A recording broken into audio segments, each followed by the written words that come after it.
blue skies in the summer, the evening light at dusk, birds out at sea.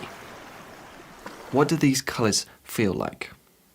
There's warm tones, October sunsets, the street lights, a candlelit meal. What do they feel like?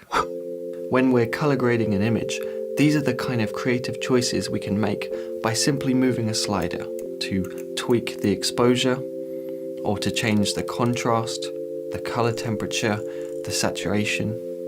But how much can we really change things with colour grading? Using the फ़iल्mconvert plugin, we can grade this shot as if it were a daylight scene. Plenty of light and bright colours. But if we think about what a night scene really looks like, we might try darkening the image because we'd expect some shadows. Then we might increase the contrast and cool off the temperature simply because we're going for realism. Now, if we're shooting something with a retro style, that might call for us to take a typical grade like this and bump the contrast way down. After dropping the exposure slightly, increasing the saturation, and sending the tint a bit towards magenta, we've now got something with a kind of 80s film stock vibe, which could work for the retro feel. So let's look at this shot from Shawshank. Golden colours, yes, but that's not just a colour grading preset. The light on set is behind the actors, mimicking a sunset, so that motivates the golden tones. Beyond that, of course, is the emotion of the scene. A brief moment where these prisoners get to feel like free men, where they're able to relax and have a drink after a tough day. The music, the actors' performances, the lighting, it all links in to create this golden mood. So we start with the big strokes, the overall look.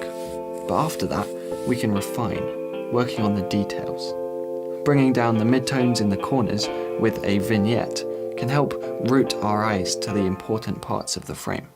Beyond that, there are power windows, which allow us to get specific with our grading, drawing attention to or from certain parts of the frame. As any artist knows, less is often more, so we've got to be careful that we don't go overboard with these. Now, it may be clear at this stage that I tend to grade things pretty dark and with a fair amount of contrast, but that doesn't mean that you need to. How do we decide when to follow a realistic look and when to use artistic license to stray from reality? What counts as too dark? What counts as too bright? And how much is too much contrast? When is less more? And when is more actually more? There's only one answer to all of those questions, and it's very simple. It's up to you. My name's ᴠɪᴅᴇᴏ, this has been DSLRguide, and I'll see you next week.